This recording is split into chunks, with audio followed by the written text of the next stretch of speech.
The Zephyrian embassy on Harmony Station gleamed under the artificial sunlight, its crystalline spires reaching toward the domed ceiling like fingers stretching for the stars beyond.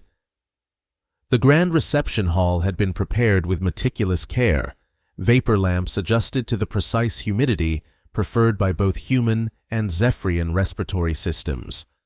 Gravity calibrated to a compromise that would leave everyone equally uncomfortable but functional. Ambassador Vextel inspected the arrangements one final time, his 4 primary appendages adjusting the ceremonial artifacts on the central pedestal. The crystal sculpture, a masterwork from the sacred caves of Zephyrian Prime, caught the light in hypnotic patterns, sending prismatic reflections dancing across the polished floor. "Is everything satisfactory, Ambassador?" asked his chief cultural attaché, Morvax. "It will suffice," Vextul replied, his voice resonator vibrating at the formal frequency. "Though I remain concerned about the humans' insistence on bringing an immature specimen to these proceedings." Morvax's sensory stalks twitched with diplomatic caution. The briefing indicates that lead negotiator Hale considers the presence of his offspring mandatory under their family protocols. Their species places unusual emphasis on demonstrating genetic bonds in formal settings. Vextul's dermal plates darkened with disapproval. "Primitive sentimentality. The Galactic Council chamber is no place for undeveloped minds. Nevertheless, we shall accommodate their biological peculiarities." He gestured toward the crystal. "The ancestral gift is positioned for optimal ceremonial transfer. The humans will recognize the honor we bestow by displaying it in their presence."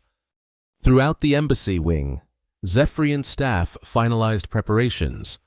In the adjoining chamber, nutritional engineers labored over synthesizers programmed with human digestive tolerances, producing approximations of Earth delicacies alongside traditional Zephyrian consumables.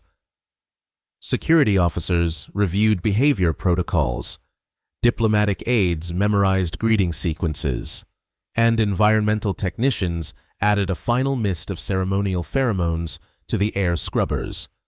Vextul received notification that the human delegation had docked at the station's central hub. "Prepare for reception," he instructed his staff. "Remember, these humans have demonstrated remarkable adaptability in spatial navigation and resource acquisition. Their favor may prove valuable in the upcoming council deliberations." As the embassy's massive doors slid open, lead negotiator Grant Hale led the human delegation into the reception hall. He was a tall man with a composed demeanor, dressed in the formal blue and gold of the Terran diplomatic corps. His eyes, however, carried the calm intensity that humans had become known for throughout the galaxy. Walking beside him was his daughter, Mira, a 12-year-old girl with curious eyes and a slight nervousness to her movements. She wore a formal dress that matched her father's uniform colors, her dark hair arranged in an intricate braid that suggested hours of preparation. Despite her obvious effort to maintain diplomatic composure, her gaze darted about the room, absorbing the alien architecture with undisguised wonder. "Ambassador Vextel," Hale said, bowing precisely to the angle specified in the pre-meeting protocols. "On behalf of the Terran Alliance, I extend greetings of peace and prosperity. May our discussions benefit both our peoples and strengthen the foundations of the Galactic Compact."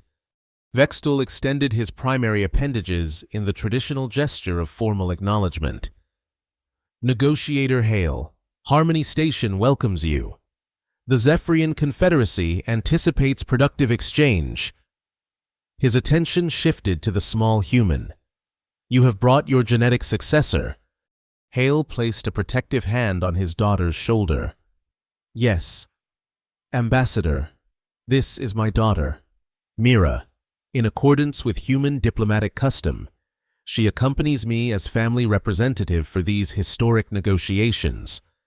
Mira stepped forward and executed a careful bow. "It's an honor to meet you, Ambassador," she said in a clear voice that betrayed only a hint of nervousness. "Thank you for welcoming us to your embassy." Vextel's sensory apparatus registered discomfort at addressing an immature specimen in formal proceedings, but he inclined his upper body segment in the minimal acknowledgement permitted by protocol. "The offspring appears adequately trained in basic courtesies," he observed to Hale. "Your species' devotion to progeny development is noted." The human delegation, consisting of economic advisors, cultural specialists, and a discreet security detail, arranged themselves in the prescribed formation. Hale presented the traditional human gift, a small decorative container of maple syrup, harvested from trees on the original human homeworld, a substance created by Earth organisms and refined by human hands.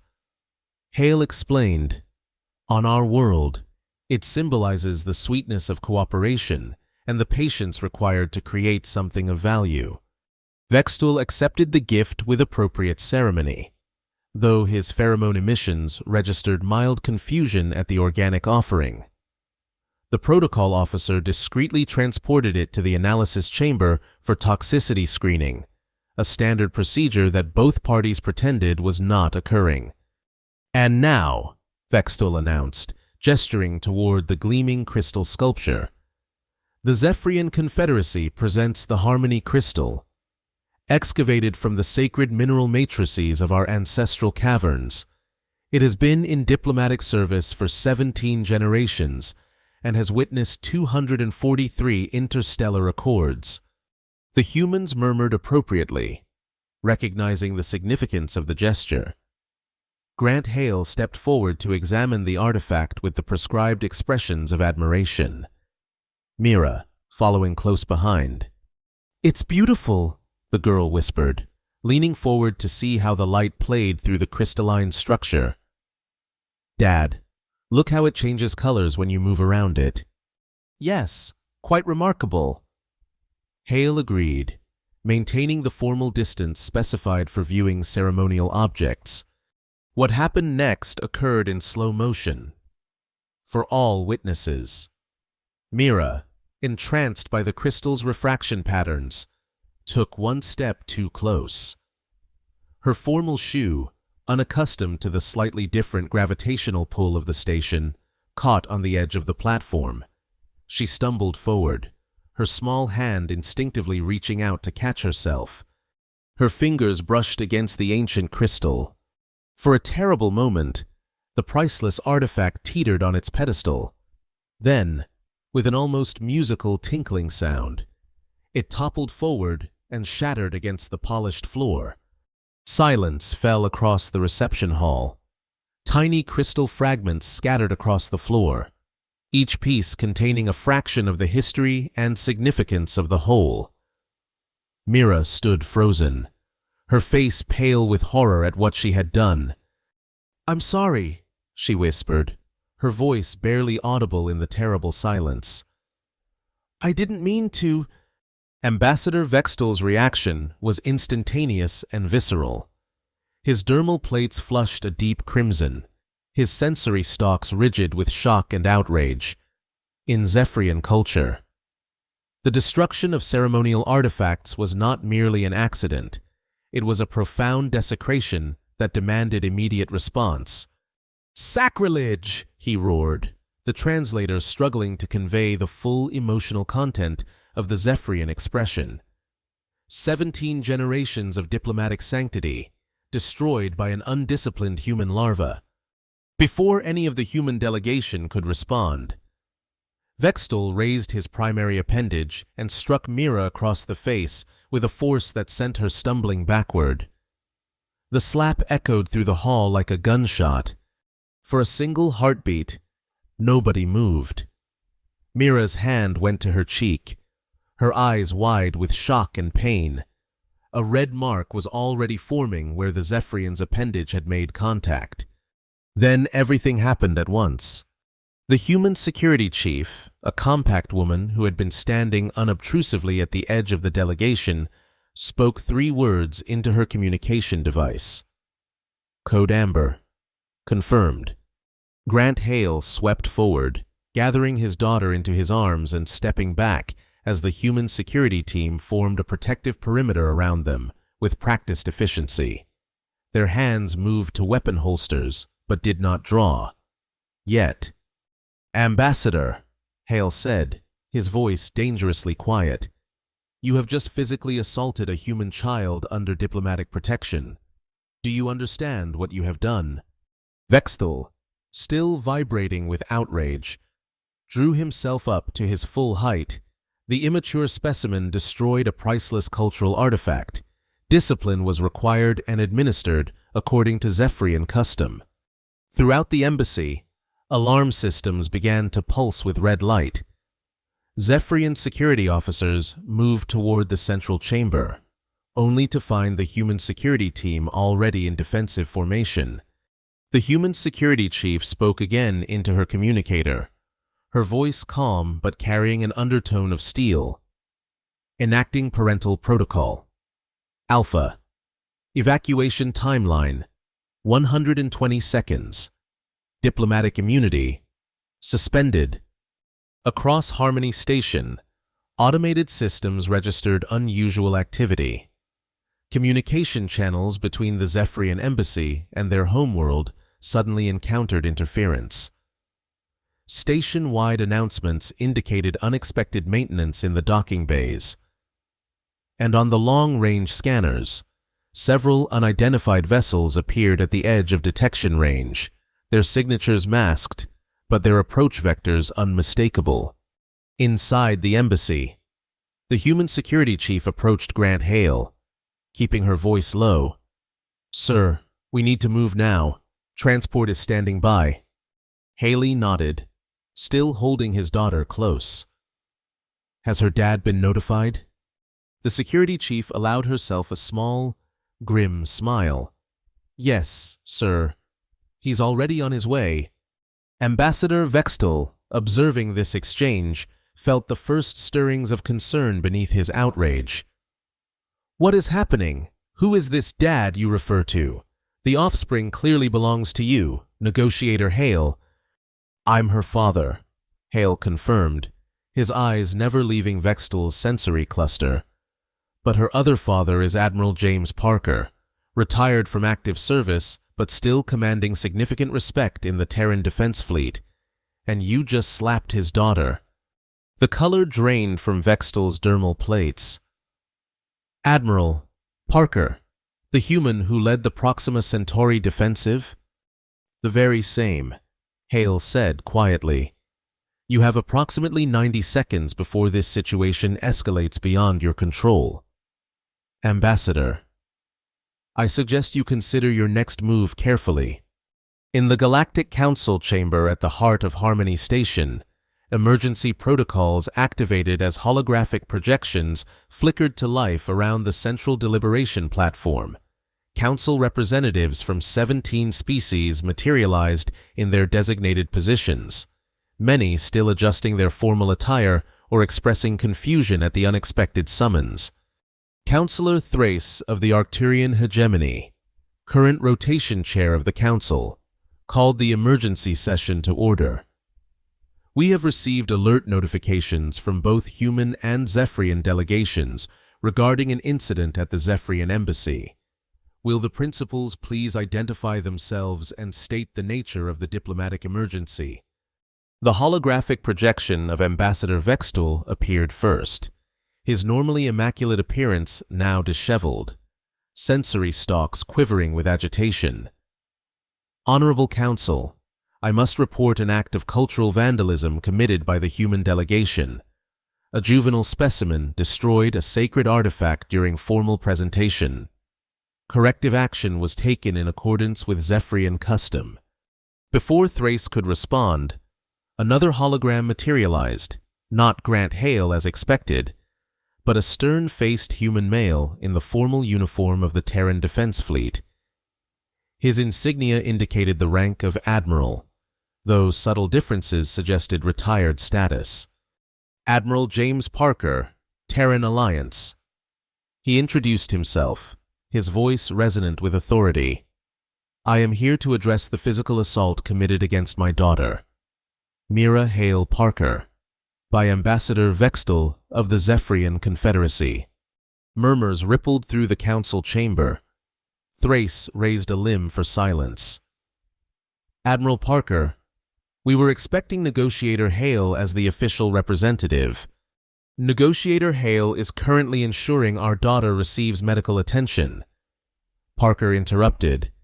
"As her father and as a designated representative of the Terran Alliance in matters of family security, I am exercising my right to address this council." Counselor Nexus of the Quantum Collective leaned forward, their energy form pulsing with concern. "Admiral, our sensors detect unusual movement in the space surrounding Harmony Station. Would you have knowledge of this activity?" Parker's expression remained impassive. "What you're detecting, Counselor, is what we call the Family Protection Network. 37 vessels crewed by human parents, civilian ships with certain modifications are currently on approach to this station. They are responding to a Code Amber alert." "This is outrageous," Vextel exclaimed. "Unauthorized military mobilization over a minor disciplinary incident." Parker's eyes narrowed. "Ambassador, let me be perfectly clear. There is nothing minor about striking a child. The moment you laid hands on my daughter, you triggered a response that has been built into human diplomatic protocols since our species first ventured beyond our solar system." He turned his attention back to the council. "Honorable representatives, humans have a saying, 'It takes a village to raise a child.' In our modern interstellar context, we've adapted this to, 'It takes a fleet to protect a child.' Every human child traveling off Earth is connected to what we call the Papa Bear Network, a coalition of parents, many former military, who have pledged to respond immediately to any threat against our children." On the council displays, tracking data showed more vessels emerging from FTL travel at the edges of the Harmony system. Their configurations were civilian, but their approach formations suggested military precision. Counselor Thrace's expression conveyed growing alarm. "Admiral Parker, surely this response is disproportionate to the incident. Our peacekeeping protocols—" "With respect, Counselor," Parker interrupted, "when it comes to the safety of our children, humans do not recognize proportionality as a limiting factor.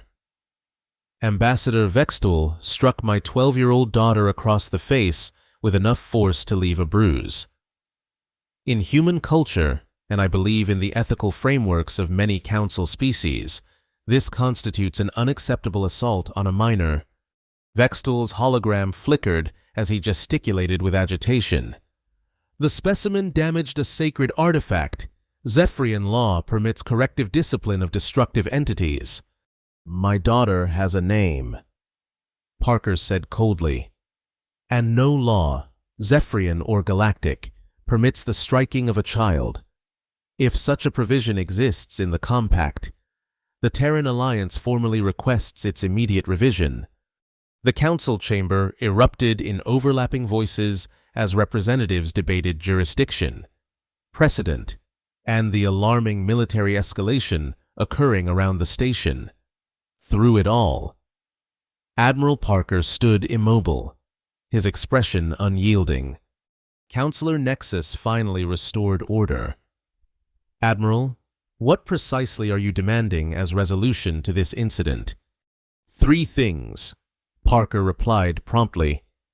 "First, a formal apology to my daughter from Ambassador Vextel and the Zephyrian government.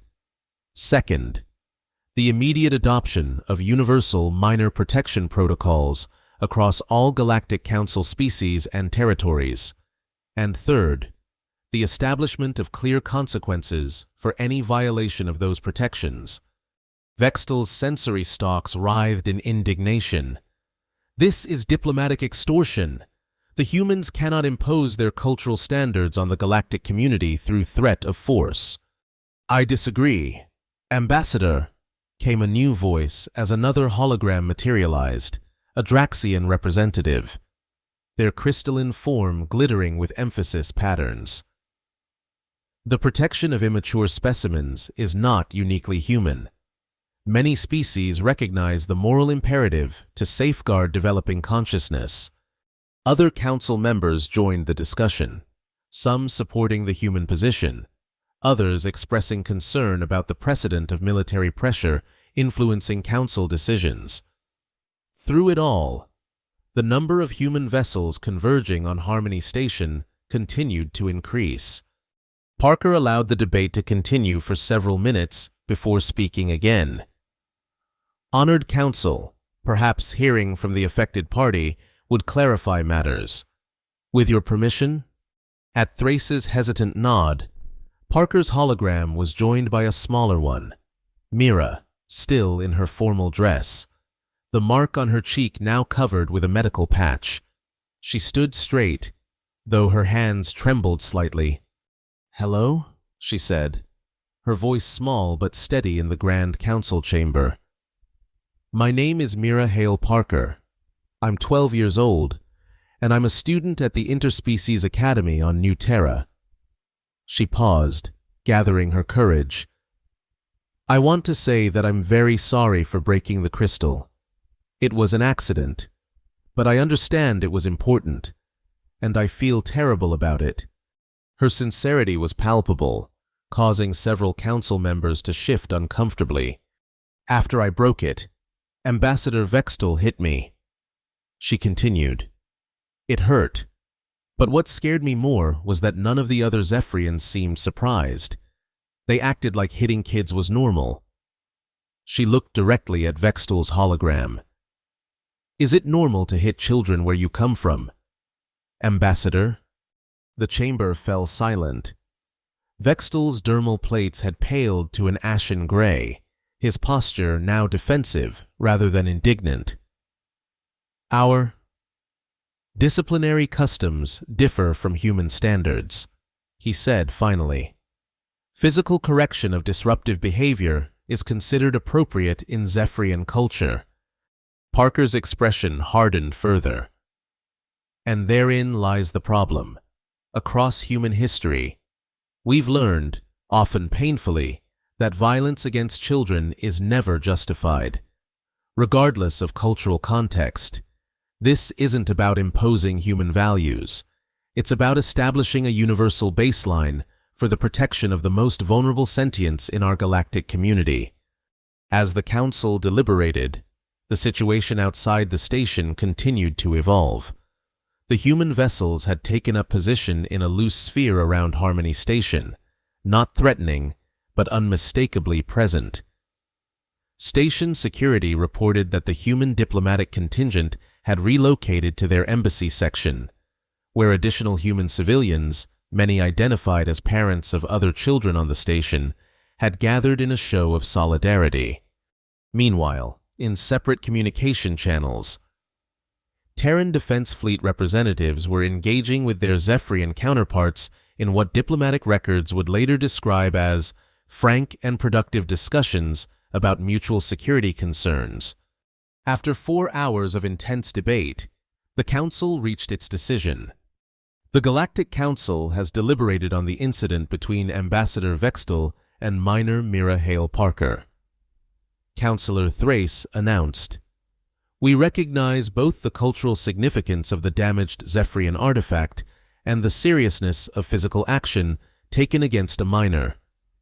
In balancing these considerations, the Council rules as follows." The chamber fell silent as Thrace continued. "Ambassador Vextel will issue a formal apology to minor Hale Parker and her family.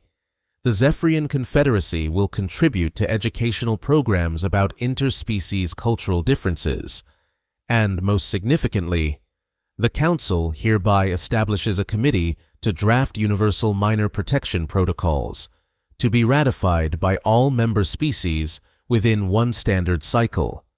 Thrace turned to Admiral Parker. The Council also notes the concerning military response triggered by this incident. While we understand the human imperative to protect offspring, we cannot condone armed intervention in diplomatic matters. The Terran Alliance is formally requested to establish more measured response protocols for future incidents. Parker nodded, his expression softening slightly. The Terran Alliance accepts the Council's ruling and will participate fully in the development of the protection protocols. As for our response measures, he smiled thinly. I should clarify that the vessels currently surrounding this station are not military ships. They are private civilian craft belonging to concerned parents. Their presence is a demonstration, not a threat. A demonstration with remarkably military-grade shielding and propulsion systems, Counselor Nexus observed dryly. We humans take our parenting very seriously. Parker replied, Now, if Ambassador Vextel is prepared to offer his apology, I believe my daughter is waiting. In a small conference room adjacent to the human embassy section. Mira sat between her fathers, the medical patch on her cheek now removed to reveal a fading bruise. Ambassador Vextel entered, his posture formal but subdued, flanked by two Zephyrian diplomatic aides. Minor Hale Parker, he began, using the formal address recommended by the Council mediators. I extend sincere regret for my actions in the embassy. The physical contact was inappropriate regardless of cultural context. On behalf of the Zephyrian Confederacy, I apologize for causing you harm and fear. Mira looked up at her fathers, who nodded encouragingly, then back to the ambassador. I accept your apology, Ambassador Vextel, and I really am sorry about breaking your crystal. It was beautiful. Vextel's sensory stalks dipped in acknowledgement. The artifact was precious, but replaceable. The trust between our peoples is of greater value. He turned to Parker and Hale. The Zephyrian Confederacy has much to learn about human family structures and protective instincts. We request cultural exchange to prevent future misunderstandings. Grant Hale extended his hand in the human gesture of agreement. The Terran Alliance would welcome such an exchange. Ambassador, perhaps beginning with a joint study of childcare practices across Council species, as the adults finalize the diplomatic details. Mira slipped away to the viewport overlooking the station's docking area. Dozens of ships of varying configurations were visible, many bearing personalized insignia rather than official markings. On one nearby vessel, she could make out a hand-painted logo of a stylized bear with the words Papa Bear 17 beneath it. She felt a presence beside her and looked up to see her father James. Are those all parents? She asked, gesturing to the ships. Parker nodded, placing a hand on her shoulder. Every single one. When the code amber went out, they dropped everything and came running. That's the Garcia family there. Their daughter is in your xenobiology class. And that one belongs to the Okafor Williams clan. Their twins play zero-G hockey with you. Mira leaned against her father, watching as a new ship docked, this one bearing the insignia of the Draxian Nurturing Collective. It's not just humans anymore, is it? No, Parker said with a smile. That's what today was really about. Kiddo, making sure every child, no matter their species, has people looking out for them. He squeezed her shoulder gently. How's the cheek feeling? Better. She touched the fading mark. Dad says it won't even leave a scar. Good. Parker's expression grew serious. You know, what happened today? It's going to change things across the whole galaxy. The Council's already drafting those new protection rules. Mira considered this. Because you brought a fleet to scare them? Parker chuckled. The ships helped get their attention. Sure. But what really changed their minds was you, standing up there and telling your story. Sometimes the bravest thing you can do is just tell the truth about what happened to you. As they watched, more ships continued to arrive, not just human vessels now, but representatives from other council species, come to observe and contribute to the developing protocols. The incident that had begun with a shattered crystal was creating ripples that would reshape interstellar law. 6 months later, in the Grand Council chamber of Harmony Station, representatives from all member species gathered for the formal ratification of the Universal Minor Protection Protocols. The document, displayed on hovering screens throughout the chamber, established clear guidelines for the treatment of minors across all species, regardless of cultural background or diplomatic status. Councillor Thrace, still serving as rotation chair, called the session to order. Today marks a significant evolution in our shared governance. These protocols recognize that despite our many differences, the protection of developing minds and bodies is a value that transcends species boundaries. In the observation gallery, Mira sat between her fathers, now serving as the Terran Alliance's official family ambassadors. Beside them were representatives of the newly formed Interspecies Youth Council, young members of various species who had contributed to the protocol development. "The data speaks for itself," Councillor Nexus announced, displaying the preliminary statistics. In the 6 months since provisional adoption, reported incidents of minor mistreatment in council space have decreased by 97%. Cultural exchange programs focusing on childcare practices have been established on 43 worlds, and perhaps most significantly, 17 species have revised their internal laws to better align with these universal protections. Ambassador Vextel, no longer serving in a diplomatic capacity but present as a cultural advisor, rose to address the council. The Zephyrian Confederacy fully endorses these protocols. Our incident with the Hale Parker family, while regrettable, has led to profound cultural reassessment. We have discovered that many of our traditional disciplinary practices were maintained through habit rather than necessity. Our hatchling development specialists report improved outcomes under the new guidance systems. The formal ratification proceeded with representatives from each species adding their endorsement to the document. When it came time for the human delegation's statement, it was not Admiral Parker or Negotiator Hale who stepped forward, but Mira. 6 months ago, I stood before this council as someone who had been hurt. She began, her voice steady and carrying clearly through the chamber. Today, I stand here as someone who helped make a difference. These protocols aren't just rules on a screen. They're a promise to every kid in the galaxy that they matter, that they deserve to be safe. She looked around at the assembled representatives. Humans have a saying, the true measure of any society can be found in how it treats its most vulnerable members. Today, our galactic society is measuring up pretty well. Thank you. As applause filled the chamber, Grant Hale leaned over to his husband. She gets her diplomatic skills from me, he whispered with a smile. James Parker squeezed his hand. And her ability to mobilize a fleet at a moment's notice from me. God help the galaxy when she grows up. In the years that followed, the incident at the Zephyrian Embassy became a case study in diplomatic training programs across the galaxy. Cultural exchange initiatives flourished, with particular emphasis on family structures and child-rearing practices. The Interspecies Youth Council grew into a respected advisory body, giving young voices a formal place in galactic governance. And throughout council space, on civilian vessels and diplomatic shuttles, a new symbol began to appear, a stylized hand, raised not to strike, but to protect, encircled by stars representing the unity of species in safeguarding their future generations.